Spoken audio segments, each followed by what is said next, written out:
October 5ஆம் தேதி முதல் உங்கள் ஜெயச்சந்திரன் இப்பொழுது மிக பிரம்மாண்டமாக கீழ்கட்டளையில். தமிழர்களின் number 1 choice Tamil matrimony.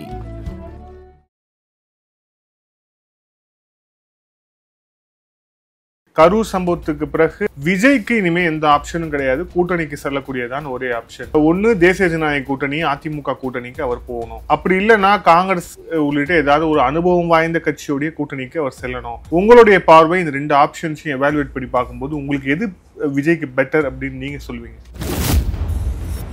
Karur சம்பவத்துக்கு பிறகு பாஜக இதுவரை எப்போவுமே வரல, எந்த கலவரத்துக்கும் இயற்கை சீற்றத்துக்கும் வராத பாஜக டீம் திடீர்னு இதுக்கு வந்தாங்க. அதுவே எனக்கு விமர்சன பார்வை. இனிமேல் இது கூட தவறில்லை. கள்ளக்குறிச்சி மாதிரி ஒரு சம்பவம் நாளைக்கு ஏதாவது நடந்தால், எந்த ஆட்சியில் நடந்தாலும் இதே பிஜேபி டீம் வரணும். அப்போ வரலைன்னா செலக்டிவாக வர்றேன்னு அரசியல் தான் புரிஞ்சுக்கலாம். அரூரில் நடந்த இடத்துல தருமபுரியிலாம் விஜயோட தொண்டர்கள் போய் கலந்துருக்காங்க அந்த பொதுக்கூட்டத்தில், எடப்பாடி அவர்கள் பொதுக்கூட்டத்தில். ஆனால் தலைமையில இருந்து ஒரு அறிவிப்பு வந்ததாகவோ இல்லை நேரடியாக பழனிசாமிக்கு நன்றி அப்படிங்கிற மாதிரியோ மத்திய அரசுக்கு நன்றிங்கிற மாதிரியோ எந்த ஒரு இதுவுமே விஜய் தரப்புல இருந்து வரல. எதுக்குமே ஒரு ரியாக்ட் பண்ணல. காவல்துறை டீம் வந்துட்டு போச்சு, பிஜேபி டீம் வந்துட்டு போச்சு, அதுக்கு நன்றி சொல்லலை. பாடி கார்டு போட்டுக்காங்க இல்லையா, ஒய் பிரிவிலேருந்து இன்னும் கூடுதல் போலீஸ், அதுக்கு நன்றி தெரிவிக்கல. அதிமுக நமக்கு சார்பாக பேசுது, பொதுச் செயலாளருக்கு ஒரு நன்றி தெரியல. இதெல்லாம் ஒன்றுமே தெரியல. அதிமுக பொதுச் செயலாளர் எடப்பாடி பழனிசாமி அவர்களுடைய தேர்தல் பிரச்சாரத்துக்கும் அனுமதி மறுக்கப்பட்டது. தனியாரிடம் உள்ளிட்ட பல்வேறு காரணங்கள் சொல்றாங்க. அன்புமணி அவர்கள் மேற்கொண்ட பிரச்சாரமும் தடை. இப்ப அன்புமணியும் சரி, எடப்பாடி பழனிசாமி அவர்களும் சரி, இந்த விவகாரத்தை பயன்படுத்தி எதிர்கட்சிகளை நெருக்கும் வேலையை, நெருக்கடி தரும் வேலையை தான் திமுக செய்யுது அப்படின்னு அவங்க விமர்சனம் வச்சிருக்காங்க. நாளை தினம் பிரதமர் ஒரு ரோட் ஷோ பண்ணாங்கன்னா என்ன பண்ணுவாங்க? ஆதன் நேயர்களுக்கு அன்பு வணக்கம். இன்றைய சிறப்பு நேர்காணலில் நம்முடன் இணைந்திருக்கிறார் மூத்த பத்திரிகையாளர் பாக்கி அவர்கள். சார் வணக்கம். வணக்கம் வினோத். சார், இந்த கரூர் சம்பவத்துக்கு பிறகு தமிழக அரசியல் களம் கூட்டணிகள் எப்படி மாறும், 2026 தேர்தலை அணுகக்கூடிய விதமே மாறுமா அப்படிங்கிற அளவுக்கு கேள்வி எழும்பிடுச்சு. கரூர் சம்பவத்துக்கு பிறகு அதிமுக பொதுச் செயலாளர் எடப்பாடி பழனிசாமி அவர்கள் நடத்திய இந்த தர்மபுரி தேர்தல் பிரச்சாரத்தில் கரூர் விவகாரம் தொடர்பாக மாநில அரசு அதில் செய்ய வேண்டிய விஷயங்களை தவறிவிட்டதுன்னு கடுமையான பிரச்சாரம் ஒரு பக்கம் வைக்கிறார் பார்க்குறோம். எதிர்கட்சிகள் இப்போ பாஜகவுடைய எம்பிக்கள் குழு வந்தது, அப்புறம் தொடர்ச்சியாக பாஜக தலைவர்கள் பேசுவது, ஆர்ப்பாட்டம்னு ஒரு பக்கம் பயங்கரமாக போயிட்டு இருக்கு அப்படிங்கிறத பார்க்குறோம்.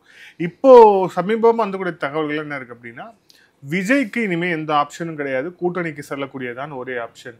ஒன்று தேசிய ஜனநாயக கூட்டணி, அதிமுக கூட்டணிக்கு அவர் போகணும். அப்படி இல்லைன்னா காங்கிரஸ் உள்ளிட்ட ஏதாவது ஒரு அனுபவம் வாய்ந்த கட்சியோடைய கூட்டணிக்கு அவர் செல்லணும். இது ரெண்டு தான் ஆப்ஷன் அப்படிங்கிற மாதிரி விஷயங்களை நோக்கி தான் தாவேகா நகர்கிறது அப்படிங்கிற செய்திகள் தான் தொடர்ச்சியாக கொண்டிருக்கிறது. உங்களுடைய பார்வை இந்த ரெண்டு ஆப்ஷன்ஸையும் எவாலுவேட் பண்ணி பார்க்கும்போது உங்களுக்கு எது விஜய்க்கு பெட்டர் அப்படின்னு நீங்கள் சொல்லுவீங்க? சில தினங்கள் முன்பு, அநேகமாக நேற்றோ முந்தனத்தோ, தாவேகா நிறுவனர் விஜய் அவரை டெல்லிக்கு சில தலைவரோடு தொடர்பு கொண்டு பேசினார் அப்படின்னு சொல்லி ஊரு கொளுத்தி விட்டாங்க. அதை பார்த்த உடனே முதல்ல ராகுல் காந்தி இந்தியாவில் இல்லை, வெளிநாட்டில் இருப்பதாக அறிகிறோம். அப்புறம் அபிஷேக் சிங்வி, மூத்த வழக்கறிஞரும் காங்கிரஸ் தலைவர், அவர் சொன்னாங்க. ஆனால் அவர் அதில் கண்டுக்கிற மாதிரி தெரியல. கபில் சிபல்னு சொல்கிறாங்க. எதுவுமே தெரியாது, எதுவுமே காங்கிரஸ்லேயே இல்லை, இல்லை. அது ஒரு பக்கம். இதில் என்னன்னா, காங்கிரஸ் தலைவர்களை அணுகினா அதில் ஒரு நெருடல் இருக்கும். விஜய் முழுக்க திமுகவுக்கு எதிரான களம் இறங்குகிறவர்.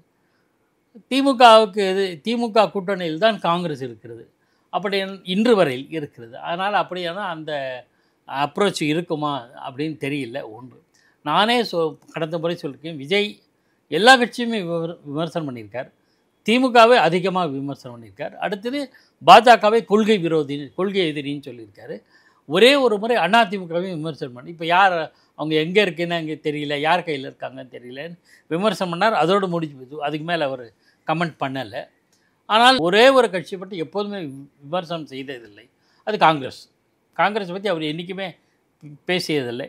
அதனால் காங்கிரஸுக்கும் அவருக்கும் ஒரு அண்டர்ஸ்டாண்டிங் இருக்கலாம் அப்படின்னு யூகத்தின் அடிப்படையிலும் சில தகவல்களின் அடிப்படையிலும் நானே சொல்லியிருக்கேன்.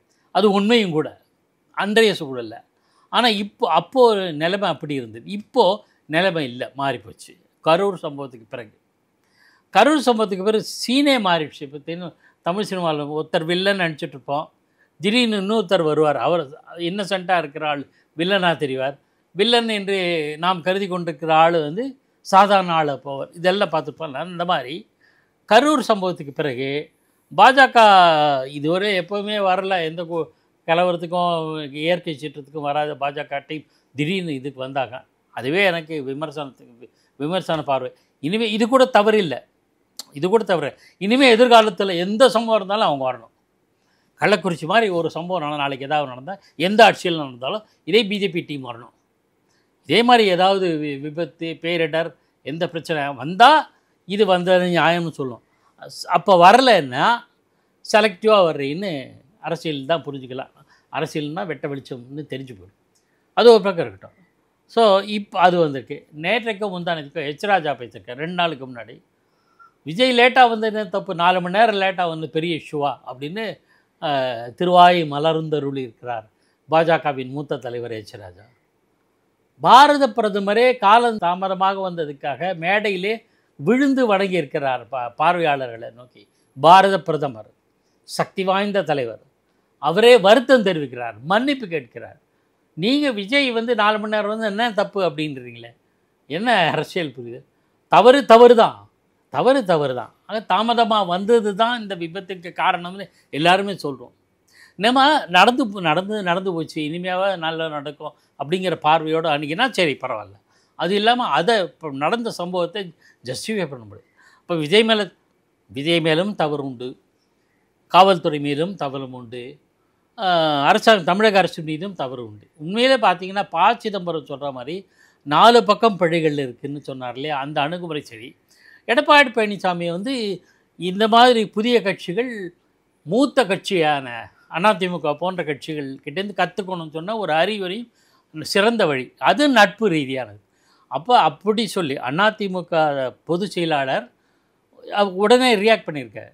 இந்த மாதிரி கூட்டம் நானும் தான் 8 ஜூலை மாதத்துலேருந்து கூட்டம் நடத்திட்டு இருக்கேன், பரப்புரை நடத்திருக்கேன், ஒரு சம்பவம் நடக்கலை, உங்களுக்கு ஆட்சியாளர்கள் இடையூறு செய்வாங்க, இருந்தாலும் நீங்கள் எப்படி ஒரு கூட்டத்தை எப்படி மாஸ் கண்ட்ரோல் என்ன சொல்ல க்ரௌடு மேனேஜ்மெண்ட் எப்படின்றதை நீங்கள் கற்றுக்கணும், அனுபவம் வாய்ந்து எங்ககிட்ட கற்றுக்கணும். இந்த அறிவுரை வந்து மிகச்சிறந்த அறிவுரை, பண்பானது. அதுதான் அந்த அப்ரோச்சோடு நீங்கள் அதிமுக தாவேகாவோட நெருங்கி வந்தோன்னா நியாயம். ஒரு ரீசன் இருக்குது, ஒரு காரணம் இருக்குது. அதுக்கு பிறகு எடப்பாடி பழனிசாமி நடத்திய பரப்புரை கூட்டத்தில் தாவேகாவினர் கொடியை தூக்கிட்டு வந்தாங்கன்னு. ஸோ அவங்க 2 பேர் நெருங்கி வராங்க. இப்போ நம்ம அரசியல் பார்வைக்கு வருவோம்.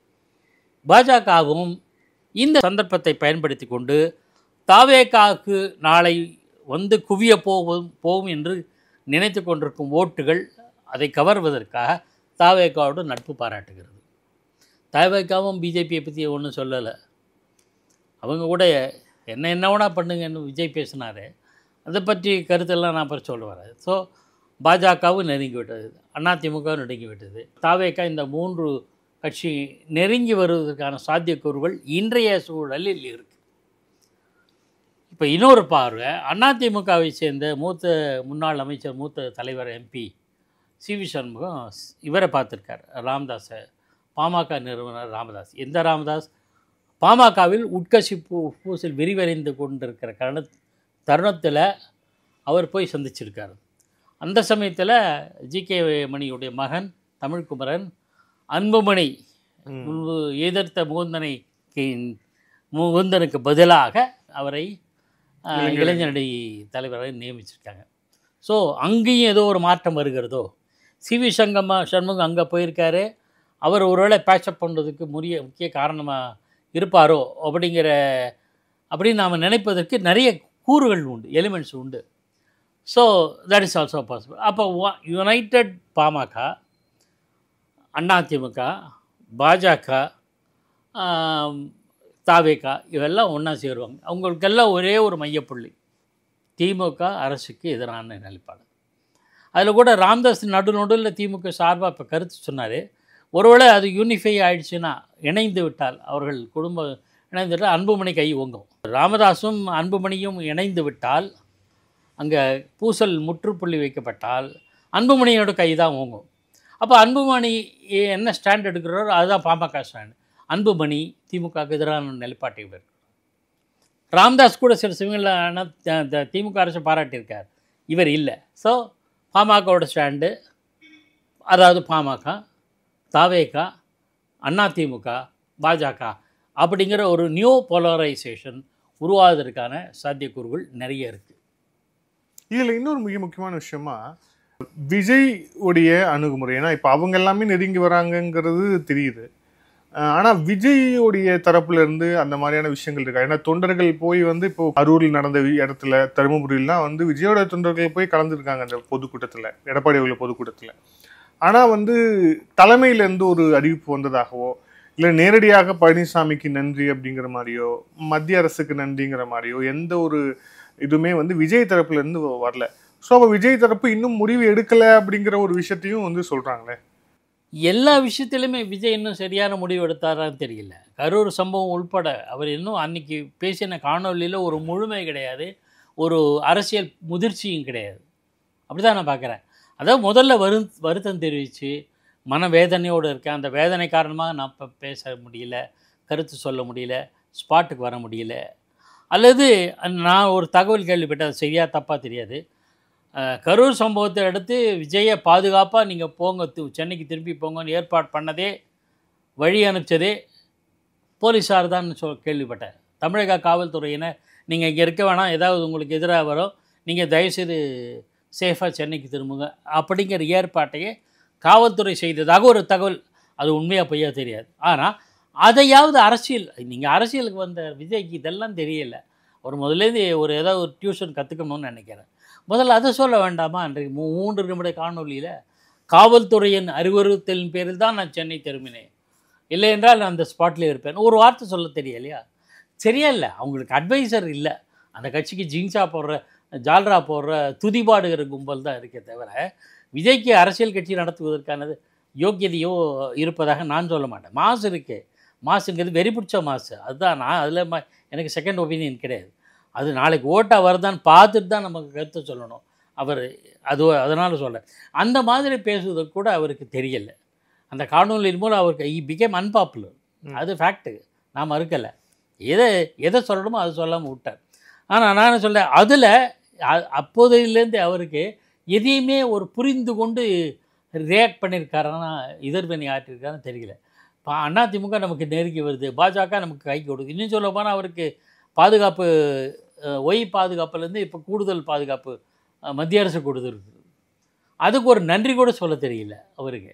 ஸோ எதுவுமே புரியல. He is blank because he is zero in politics. நான் அது வெளிப்படையாக சொல்லுவேன். ஆக இதெல்லாம் அதனால தான் அவர் நன்றி கூட சொல்லலை. அவர் கட்சிக்காரங்க ஏதோ இன்டர்பிரிட்டேஷன் கொடுக்குறாங்க.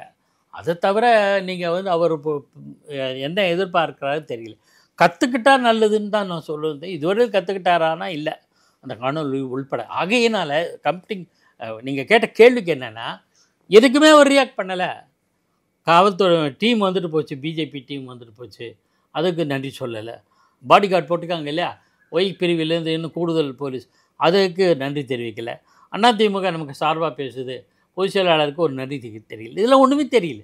இதில் இப்போது இன்னொரு விஷயம், இந்த கரூர் விவகாரம் நடந்த பிறகு கரூருக்கு முன்பாக வரை அசைக்க முடியாத தலைவராக இருக்கிறார் ஸ்டாலின். அதே மாதிரி அவருடைய கூட்டணி மிக வலிமையுடன் இருக்கிறது. மீண்டும் இவர்கள்தான் ஆட்சி அமைப்பதற்கான சாத்தியக்கூறுகள் அதிகம் இருக்கின்றன அப்படின்னு சொல்லப்பட்ட நிலையில் இப்போ கொஞ்சம் கொஞ்சமா மொமெண்டம் வந்து அதிமுக பொதுச் செயலர் எடப்பாடி பழனிசாமி அவர்களை நோக்கி நகர்ந்து கொண்டிருக்கிறதோ அப்படிங்கிற ஒரு கேள்வியும் வந்து எழுது. ஏன்னா குறிப்பா வந்து அவருக்கு விஜயோடைய தொண்டர்கள் அளித்த அந்த ஆதரவாக இருக்கட்டும், அவர் இந்த விஷயத்தை ஹேண்டில் பண்றதுலயே வந்து நிறைய பேர் வந்து அவரை வந்து பாராட்டினாங்க. ரொம்ப மெச்சூர்டா அவர் தான் ஹேண்டில் பண்ணார் அப்படின்னு சொன்னாங்க. மெச்சூர்டா ஹேண்டில் பண்ண ஒரே அரசியல் தலைவர் அவர் தான். ரெண்டாவது, தாவேகாக்கும் திமுகவுக்கும் தான் போட்டின்னு விஜய் சொன்னது. இப்போ விஜய் இந்த விஷயத்துல வந்து ஒரு பின்வாங்கியதை அந்த இடத்த அதிமுக நாங்கள் தான் அப்படின்னு வலுமையா ரீப்ளேஸ் பண்ணியிருக்கோ அப்படிங்கிற மாதிரி தோற்றம் வருது. உங்களுடைய பார்வை என்ன? இல்லை, எனக்கு அதில் 100% உடன்பாடு தான். எடப்பாடி பழனிசாமி, அதாவது இந்த கரூர் சம்பவத்தை ஒட்டி எத்தனையோ பேர் எத்தனையோ கருத்துக்கள் சொன்னாலும், ஆளுங்கட்சியினும் பல விஷயங்கள் சொல்லியிருக்காங்க, எதிர்த்தரப்பிலும் பல கருத்துக்கள் சொல்லியிருக்காங்க. ஆனால் சொன்னதில் ரொம்ப மெச்சூர்டாக முதிர்ச்சியான ஒரு அரசியலுக்கு உண்டான அணுகுமுறை வெளிப்பட்டது பொதுச் செயலாளர், அதிமுக பொதுச் செயலாளர் எடப்பாடி பழனிசாமி தான். அந்த கட்சியில் மற்றவங்க எப்படி பேசுகிறாங்கன்னு தெரியாது. ஆனால் அவருடைய பேச்சு வந்து எனக்கு திருப்தி தரும் இதுவரையில் சொல்ல. அதனால் மொமெண்டம் வந்து தாவேகா திமுகங்கிற அதுவே ஒரு போலியாக தான் நான் பார்க்குறேன். அது ஒன்றும் பெரிய தாவேகா திமுக ஃபைட் பிட்வீன் தாவேகா அண்ட் திமுக என்று சொல்லப்பட்டது ஒரு மித்து தான் நினைக்கிறேன். ஏன்னா நீங்கள் எந்த கட்சி எடுத்தீங்கன்னா ஏதாவது ஒரு சமயத்தில் களம் கண்டவர்கள், களம் காணாத கட்சியை வச்சுக்கிட்டு நாம் என்ன பேச முடியும்? ஸோ இப்போ அந்த அதனால மித்து தான் இது. நான் என்னோட பார்வை என்னன்னு சொல்லிடுறேன். அண்ணாமலை இருந்தபோது கண்டிப்பாக பாஜக தான் எதிர்கட்சியாக, ஒரு உண்மையான எதிர்கட்சியாக செயல்பட்டது. நல்ல அரசியலை நடத்தியது அண்ணாமலை தலைமையிலான பாஜக. அவர் விலகி அவர் இப்பவும் கருத்து சொல்ல துணிச்சலாக பேசுகிறார். அவருக்கு மனசுக்கு பட்டதெல்லாம் பேசுகிறார். அதில் எந்த மாற்று கருத்து இல்லை. ஆனால் எஃபெக்டிவாக இருக்காருன்னா அந்த லீடர்ஷிப் இல்லைல்ல, அந்த ஹோல்டு இருக்குல்ல. அவர் காரை நான் டிரைவ் பண்ணால் என்ன இஷ்டப்படி இப்படி வேணா ஓட்டலாம். பக்கத்தில் உட்காந்துட்டு இன்ஸ்ட்ரக்ஷன் தான் கொடுத்தா கூட டிரைவ் பண்ணுறது தானே கணக்கு. அதனால் இப்போ இருக்கிற டிரைவர் அந்த அளவுக்கு திறமையாக ஓட்டுறாரான்னு தெரியல, நமக்கு அது சொல்ல விரும்பல. ஆனால் அவர் அந்த அண்ணாமலை பாஜக தலைமை பதவியிலேருந்து நீங்கிய பிறகு அந்த ஸ்பேஸை எடுத்துக்கிட்டது அதிமுக, மாற்று கருத்தே கிடையாது. அதுவும் எடப்பாடி பழனிசாமி கிட்டத்தட்ட ஜூலைலேருந்து இப்போ என்னாச்சு, 4 மாதம் 5 மாதம் ஆக போகுது. கம்ப்ளீட்டாக பிரச்சாரம் பரப்புரையில் கிட்டத்தட்ட 180 தொகுதிகளை கவர் பண்ணிட்டாருன்னு நான் கேள்விப்பட்டேன். இன்னமும் சில தொகுதிகளில் பரப்புரை செய்யணும், அதுக்கு ஏதோ அனுமதி இல்லை. அதெல்லாம் இருந்தால் கூட அவர் கூட்டங்கள் நடத்தி கவர் பண்ணிவிடுவார். அரசியலில் ஊறி போனவர் அவர். ஸோ தெளிவான ஒரு ஃபைட்டை அவர் தான் தர்றாரு. விஜய் தரல. விஜய் கரூர் வரையில் பார்த்திங்கன்னா கவர் பண்ணது அவ்வளோ இது இல்லை, வைடாக கவர் பண்ணலை. அதை கம்பேர் பண்ணாலும் கூட எடப்பாடி பழனிசாமி ஸ்கோர் பண்ணுறாரு. அதனால் அப்போலேருந்து ஆரம்பித்தாச்சு, அப்போ ஜூலைலேருந்து அவர் ஆரம்பித்தாச்சு. ஸோ ஃபைட் பிட்வீன் டிவிகே டிஎம்கேங்கிறது மாறிச்சு சொல்ல மாட்டேன், அது இருக்குது. அண்ணாமலைக்கு பிறகே அந்த சூழல் உருவாக்கி இருக்குது. அதை தொடர்ந்து நடத்துகிறார் அதிமுக. அந்த இதை தெளிவாடு நடத்துகிறேன். என்னை பொறுத்தவரை தாவேகாக்கும் திமுகவுக்கும் இடையிலான போர் அப்படின்னு என்னால் யூகிக்க முடியல. கூட்டங்கள் நடத்தினாரே தவிர அதனால் விபரீதங்கள், அதை சரியாக ஹேண்டில் பண்ண தெரியாத பல்வேறு கோளாறுகள் அது இன்னும் அவருக்கு பின்னடைவை தந்துவிட்டது. இப்போ இந்த கரூர் சம்பவத்தை மையமாக வைத்து அரசியல் கட்சிகள் இனிமே நடத்தக்கூடிய தேர்தல் பிரச்சாரங்களுக்கு கட்டுப்பாடு வரும் அப்படிங்கிற மாதிரியான தகவல் வந்துட்டு இருக்கு. குறிப்பாக அதிமுக பொதுச் செயலாளர் எடப்பாடி பழனிசாமி அவர்களுடைய தேர்தல் பிரச்சாரத்துக்கும் அனுமதி மறுக்கப்பட்டது. தனியாரிடம் உள்ளிட்ட பல்வேறு காரணங்கள் சொல்றாங்க. அன்புமணி அவர்கள் மேற்கொண்ட பிரச்சாரமும் தடை, தேமுதிக பிரச்சாரமும். ஸோ இப்போ அரசியல், இப்போ குறிப்பா அன்புமணியும் சரி எடப்பாடி பழனிசாமி அவர்களும் சரி இந்த விவகாரத்தை பயன்படுத்தி எதிர்க்கட்சிகளை நெருக்கும் வேலையை, நெருக்கடி தரும் வேலையை தான் திமுக செய்யுது அப்படின்னு அவங்க விமர்சனம் வச்சிருக்காங்க. உங்களுடைய பார்வை? இருக்கலாம். ஆனால் இது இது இருக்கா இல்லையான முடிவை எப்போ செய்யணும்னா, நாளை தினம் திமுகவும் இந்த மாதிரி பரப்புரை செய்யாமல் இருந்தால் சரி, நடுநிலையாக செய்யுது அப்படின்னு பார்க்கலாம். திமுகவர்கள் மட்டும் ரோட் ஷோ நடத்தினாங்கன்னு வச்சுங்களேன். ரோட் ஷோன்னு பேரை சொல்லாமல் இவங்களுக்கு பேர்கள் வைக்கிறதுக்கு நல்லா தெரியும். தமிழ் புதல்வன், இது நிறைய புதுமை பெண் அப்படின்னு அழகாக இலக்கியம், துப்புரவு பணியாளர், தூய்மை பணியாளர், இல்லை அதை எடப்பாடியே சொல்லிட்டாரு அந்த வார்த்தையை. இந்த இலக்கியம் படித்தவர்கள் நிறைய பேர் இருக்கிறதுனால திமுகவில் அழகழகாக பேரை வச்சுருவாங்க. ஆகையினால ரோட் ஷோ அல்லது பரப்புரை அல்லது சாலை பரப்புரை அப்படிங்கிறதெல்லாம் மாற்றி ஒரு புதுமையான ஒரு பேரை கொடுத்துருவாங்க. நாங்கள் அதை தானே பண்ணுறோம், இது பண்ணல அப்படின்னு. தோசையும் ஊத்தப்பம் ஒன்று தான். திக்காக பண்ணால் ஊத்தப்பம், கொஞ்சம் மெல்லிசாக பண்ணால் தோசை, அவ்வளோதான். இந்த வித்தெல்லாம் அவங்களுக்கு தெரியும். அப்படி இருந்தால் அப்போது விமர்சிக்கலாம். ஆனால் இன்று வரையில் அவர்களுக்கான அது இல்லை. அவங்கக்கிட்ட அரசாங்கங்கிற ஒரு ஆயுதமே இருக்குது, மிகப்பெரிய ஆயுதம் இருக்குது. ஸோ பரப்புரை பற்றி அவங்களுக்கு என்ன விளம்பரமெல்லாம் அள்ளி விட வேண்டியதானே. தேனும் பாலும் ரோடில் ஓடுகிறது என்று விளம்பரம் பண்ண தெரியாது. ஆகையினால் அவங்களுக்கு இந்த இது தேவையில்லை. அப்பப்போ மாநாடு நடத்துகிறாங்க. சேலம் மாநாடு, பிகா மாநாடு, கூட சுயமரியாதை மாநாடு நடத்துகிறாங்க. அது மாதிரி பல மாநாடுகள். அதில் அந்த அரசியல் ஊறி போனவர்கள் அதை அவர்கள் சரியாக செய்துருவாங்க. ஆனால் இந்த ரோட் ஷோ பரப்புரைக்கு சில கட்டுப்பாடுகள் விதிக்கப்படும். நாளை தினம் பிரதமர் ஒரு ரோட் ஷோ பண்ணாங்கன்னா என்ன பண்ணுவாங்க, அது கேள்வி. அதெல்லாம் கேள்வி. பிரதமருக்கு தட்டுப்பாடு போட்டுருவாங்க இல்லையா? போட்டாங்கன்னா இவங்களுடைய இது கெத்து காட்டுவாங்க. அல்லது பிரதமர் வந்தாங்கன்னா வேண்டாம், நம்ம இதுக்கு வம்பு அப்படின்னு இப்போ ஒரு அண்டர்ஸ்டாண்டிங்கில் பிரதமரே ரோட் ஷோ தவிர்த்தாலும் தவிர்க்கக்கூடும். எது ஏற்பட்டு. ஆனால் ஒன்று என்ன சொல்கிறேன், இந்த கூட்டங்களை, பிரச்சார கூட்டங்களுக்கு தடை செய்தாலோ அல்லது முட்டுக்கழி போட்டாலோ அரசியல் பார்வையில் தான். நமக்கு அது சரியாக தப்புங்கிற டிபேட் போகலை. தவிர்த்தாலும் நல்லது தான் நினைக்கிறேன் அது ஒரு பக்கம்.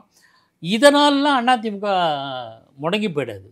அவங்களுக்கு நல்லா தெரியும். அவங்களும் வெட்டரன் பாலிட்டிஷியன்ஸாக, அதில் மாற்றுக்கிறது கிடையாது. அவங்களுக்கே சில மாதங்களுக்கு முன்பு ஆம்புலன்ஸை விட்டு தொந்தரவு பண்ணாங்கல்ல, அப்போ அண்ணா பொதுச் செயலாளர் எடப்பாடி ஒரு கருத்தை சொன்னார். இது மாதிரி ஒவ்வொரு கூட்டத்திலையும் ஆம்புலன்ஸை விட்டுருக்காங்கன்னு சொன்னார். நல்லா கவனிக்கணும். கடந்த முறையில் விட்டோம், நடக்கட்டும்ன்ட்டு இந்த முறை பிடிச்சோன்ட்டு ப்ரூவ் பண்ணுறாரு. ப்ரூவ் பண்ணிட்டு தான் ஆளை பிடிச்சாங்க. அதுக்கப்புறம் நடக்கலை. அதுக்கப்புறகு ஆம்புலன்ஸ் விடுற இது இல்லை. அதுலேயே எச்சரித்தார், இது இந்த மாதிரி திருப்பி நீங்கள் அனுப்பிச்சிங்கன்னா ஆம்புலன்ஸ் ஓடிட்டு வரவரே அதே ஆம்புலன்ஸில் ஏற்றி அனுப்ப வேண்டிய அது சொல்லியிருக்கார். ஓகே, அது ஒரு பக்கம். இவ்வளவு எதிர்ப்புகள், எவ்வளவு முட்டுக்கட்டைகளாக தான் அதை சமாளிக்கக்கூடிய திறமை, ஆற்றல் அதிமுக இருப்பதனால இந்த முட்டுக்கட்டை அவங்களை பெருசாக பாதிக்காது. அவங்க வேற ஒரு, எப்படி நான் திமுகவை சொன்னேனோ, திமுக புது பேர் கொடுத்து ஏதோ நடத்துவோமோ, அதே மாதிரி அதிமுகவும் இவர்கள் பிரச்சாரத்துக்கு முட்டுக்கட்டை இதை நேரடியாகவோ மறைமுகமாகவோ போடுகிறார்கள் என்று வைத்துக்கொண்டால், அதையும் மீறி செயல்படுகிற ஆற்றல், திறமை அதிமுகவுக்கு உண்டு.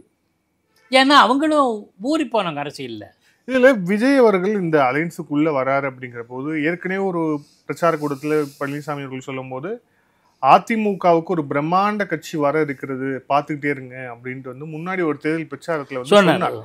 இப்போ வந்து கூட்டணி வருகிறதா, நெருங்குகிறதா அப்படிங்கிற ஒரு கேள்விகள், ஏசியங்கள் வந்தாச்சு. ஸோ ஒருவேளை விஜய் அவர்கள் இந்த கூட்டணிக்கு வரும்போது பிரம்மாண்ட கூட்டணியாக இருக்கும். ஆனால் விஜய் அவர்களுடைய டிமாண்ட்ஸு குறிப்பாக வந்து இந்த சீட்டில் இல்லை மற்ற விஷயங்கள்ல, ஏன்னா இதற்கு முன்பாக பேசப்பட்ட போது 2.5 வருஷம் நீங்கள் முதலமைச்சர், 2 வருஷம் நான் முதலமைச்சர், உங்களுக்கு இத்தனை சீட்னா எனக்கு இத்தனை சீட் அப்படின்னு சொல்லிட்டு ஒரு மிகப்பெரிய டிமாண்டை வந்து விஜய் தரப்பு வைத்ததாக சொல்லப்பட்டது. ஆனால் அந்த கரூர் சம்பவத்திற்கு பிறகு அவங்க கூட்டணிக்குள்ளே வருகிறார்கள், நெருங்குகிறார்கள்ங்கிற பட்சத்தில் அவங்களுடைய டிமாண்ட் அப்படிங்கிறது எந்த அளவுக்கு இருக்கும்னு நினைக்கிறீங்க? குறிப்பாக இந்த முந்தைய டிமாண்டுக்கும் இந்த டிமாண்டுக்கும் என்ன வித்தியாசம் இருக்கும்? இப்படி எடுத்துக்கலாம். கரூர் சம்பவத்துக்கு முன், கரூர் சம்பவத்துக்கு பின். இப்போ நிச்சயமாக அந்த மாதிரி டிமாண்ட் பண்ணுறதுக்கெல்லாம் வாய்ப்பில்லை. அப்போ வேற திமுக அரசுன்னு கூட சொல்ல விரும்பலை, தமிழக அரசுன்னு கூட சொல்ல விரும்பலை, அரசு எந்திரம்னு ஒன்று சொல்லிடுறேன். இல்லை, இந்த மாதிரி ஒரு அசம்பாவிதம் நடந்தால் எப்படி சமாளிக்கணும்னு கூட தெரியாத தாவேகா புரிந்து கொண்டிருக்க வேண்டும். அதுதான் மெயின். இது பெரிய, இது சாதாரண ஒரு அரசியல் கட்சியை ஆரம்பித்து நடத்துவதும் அவ்வளோ எளிதான வேலை இல்லை. தொண்டர்கள், ரசிகர்கள் இருந்தால் கூட எந்த அளவுக்கு இது எஃபெக்டிவாக இருக்கும் அப்படின்னு யோசிக்க ஆரம்பிக்கணும். யோசிக்க ஆரம்பித்தா அவங்க அரசியலுக்கு வர்றாங்கன்னு புரிஞ்சுக்கலாம், என்னுடைய பார்வை. எத்தனை சீட் தருவாங்க அப்படின்னு நினைக்கிறீங்க? இனிமேலாம் அது மாதிரி டிமாண்ட் பண்ணுறதுக்கு கிடையாது. இல்லை, குறைஞ்சபட்சம் ஒரு நம்பர் சொல்லணும் அப்படின்னு 50-60 கேட்கலாம். இன்னொன்று தோணுது சொல்கிறேன் நான். கேட்கலாம். எவ்வளோ தருவாங்கன்னு எதிர்பார்க்குறீங்க? இல்லை, கேட்டால் தான் கொடுத்துருவாங்க. ஏன்னா 2 மேஜர் பார்ட்டி ஒரு இப்போ 2011 விஜயகாந்த் அவர்களுக்கு 41 சீட் ஒதுக்கப்படுது அதிமுக கூட்டணியில். உண்மையிலே 2011 விஜயகாந்த் இந்த இடத்துல தான் இப்போ விஜய் இருக்கிறாரா, இல்லை இந்த கரூர் சம்பவத்துக்கு பிறகு அதுவும் சந்தேகக்கூடிய? இல்லை, அந்த அளவுக்கு குறைஞ்சது இல்லை. இன்னமும் மாசு இருக்குல்ல, அவருக்கு ரசிகர்கள் இருக்காங்கல்ல. ஒரு டெஸ்ட்டு கொடுத்து பார்ப்பேன், 40 சீட்டு கொடுத்து பார்ப்பான். ஒரு 20 சீட்டு ஜெயிச்சிட்டாருன்னா ரைட், இவருக்கு இதுக்கு இல்லை ஒன்றுமே இல்லை, சுத்தமாக வாஷ் அவுட் ஆன. ஆனாலும் கூட அப்படியே வாஷ் அவுட் ஆனால் கூட விஜயகாந்த் வந்து அவர் களம் கண்ட முதல் தேர்தல் 2006 கட்சி தொடங்கி, அதில் அவர் மட்டும்தான் ஜெயிச்சார், மற்றவர்கள் தோற்றாருங்க. ஆனால் பெற்ற வாக்குகள் இருக்குல்ல, அதை டிசைட் பண்ணிச்சு. ஜெயலலிதா அம்மையார் அப்போ உண்மையாக சரியான கருத்து சொல்லணும், நான் எனக்கு தெரியும் நல்லாவே. சசிகலா அம்மையாரே என்கிட்ட சொன்னாங்க, அந்த சமயத்தில் டிஃப்ரென்ஸ் பார்த்தா தேமுதிக தான் அதிமுக வெற்றி வாய்ப்பை பறித்ததுக்கு டிஃப்ரென்ஸ் வந்தது. அதனால் 2011 விஜயகாந்த் கட்சியோடு கூட்டு சேரணும்னு கன்சியஸ் பண்ணது அவங்க தான்ட்டு எனக்கு நல்லா தெரியும். அப்போது அதுக்கு பிறகு பார்த்திங்கன்னா 2006 தேர்தலில் விஜயகாந்த் மட்டும் ரிஷிவந்தியம் தொகுதின்னு நினைக்கிறேன், அதில் ஜெயிச்சார். மற்றவங்களாம் படுதோல்வியானுங்க. அதிமுக வெற்றி வாய்ப்பை இழந்தது, ஆட்சி பொறுப்பை இழந்தது. அதாவது 2006 தேர்தலில் விஜயகாந்த் போட்டியிட்ட அந்த முதல் தேர்தலில் விஜயகாந்த் மட்டும்தான் ஜெயிச்சார். ஒரு தொகுதியில் அவர் மட்டும் ஜெயிச்சார், மற்ற கட்சிகளில் ஜெயிக்கல. ஆனால் அவர்கள் அதிமுகவின் வெற்றி வாய்ப்பை பறிக்கிற அளவுக்கு ஓட்டுகளை பிரித்தார்கள். இதை புரிஞ்சுக்கிட்டது தான் அதிமுக அடுத்த முறை தேர்தல் கூட்டணி வச்சாங்க. ஒருவேளை அப்படி விஜய்க்கு இருந்தால் அது அடுத்த தேர்தல் தான், இப்போ பார்க்க முடியாது. ஆக இதுவரையில் அவர் அன்டெஸ்டட், எல்லோரும் சொன்னாங்க அன்டெஸ்டட் பார்ட்டி. அதனால் தேர்தல் பார்க்கலாம், அதனால் ரிஸ்க் எடுக்க மாட்டாங்க, நிறைய சீட்டு கொடுப்பாங்க. நான் நினைக்கிறது 50-40லேருந்து 60க்குள்ளே வச்சது ஒரு டிஃப்ரென்ஸ் இருக்கலாம். ஏன்னா பிஜேபிக்கு 40 கொடுத்தாகணும்னு ஒன்று சூழல் இருக்குது. இதெல்லாம் இப்போ ஒர்க் அவுட் பண்ணாங்கன்னா தெரியும் நமக்கு. ஆனால் இப்போ இந்த அலையன்ஸ் ஒருவேளை ஃபார்ம் ஆயிடுச்சு அப்படின்னா ஒரு பெயர் அளவில் மட்டும் இல்லாமல் அந்த ஒரு பிரம்மாண்ட அலையன்ஸாக இது வந்துருமோ அப்படிங்கிற ஒரு கேள்வி இருக்குல்ல. மிக குறிப்பாக இப்போ திமுக கூட்டணியில் என்னதான் இவ்வளோ கட்சிகள் இருந்தாலும் காங்கிரஸ் உட்பட எல்லா கட்சிக்கும் சேர்த்தோம் அப்படின்னா அவங்களுடைய ஒட்டுமொத்த வாக்கு சதவீதம் ஒரு 7-10% அடக்கிட முடியும். ஆனால் இங்கே பாஜக இருக்குது, அதுக்கப்புறம் தாவேக்காவும் வந்துருச்சு, பாமக இருக்குது அப்படின்னா இவங்க எல்லாருமே கணிசமான ஒரு என்பிளாக்கா ஒரு வாக்குகளை வைத்திருக்கக்கூடியவர்கள் அப்படிங்கிறதால ஒரு பர்செப்ஷன் வைஸ் இந்த அலைன்ஸ் எப்படி இருக்கு? இல்லை, நீங்கள் அதில் நீங்கள் சொன்ன அந்த கருத்து சொன்னீங்கல்ல, பாஜக கூட மக்களவைத் தேர்தலில் தனியாக தான் களம் கண்டிருக்காங்க. ஆனால் அப்போது கூட அவங்களுக்கு பாமக கூட்டணியில் இருந்தது. இந்த கட்சிகள் எல்லாம் கூட்டணியில் இருந்தபோது பெற்ற வாக்கு சதவீதங்கள் தான். எப்படி திமுகவை சொல்கிறோமோ, திமுகவில் காங்கிரஸுக்கு இவ்வளோ பர்சன்டேஜ், விருது சிறுத்தைகளுக்கு இவ்வளோ பர்சன்டேஜ் அப்படின்னு சொன்னோம்னா அதில் திமுகவுடைய பங்களிப்பு இருக்குது. ஆமாம், திமுகவுக்கும் மற்ற கட்சிகளோட பங்களிப்பு இருக்குது, நம்ம இல்லைன்னு சொல்லலை. அதே மாதிரி தான் இந்த பக்கமும் மேஜராக கிடைக்கக்கூடிய திமுகவுக்கு அது அவங்களுடைய பங்களிப்பினால் இவங்க ஜெயித்தாங்க, அப்படி தான் நம்ம எடுத்துக்க முடியும். அதே மாதிரி தான் இந்த பக்கமும் அதிமுக மேஜராக அவங்களுக்கு ஓட் பேங்க் இருக்குது, அதுக்கு இவங்க துணையில் இருந்தனால அவங்களுக்கு கிடச்சிது. அந்த கட்சியினோட துணை இவர்களுடைய வெற்றி வாய்ப்பை தீர்மானிக்கக்கூடும். டிஃபரன்ஸ் வாக்குகள் வித்தியாசம் அப்படிலாம் நடந்திருக்கு. இப்போ பல தேர்தல்கள் பார்த்திங்கன்னா சில பேரோட வெற்றியெல்லாம் அப்படியெல்லாம் அமைஞ்சிருக்கு, சில பேரோட வெற்றி வாய்ப்பு இழந்ததுக்கு காரணம் அப்படியெல்லாம் அமைஞ்சிருக்கு.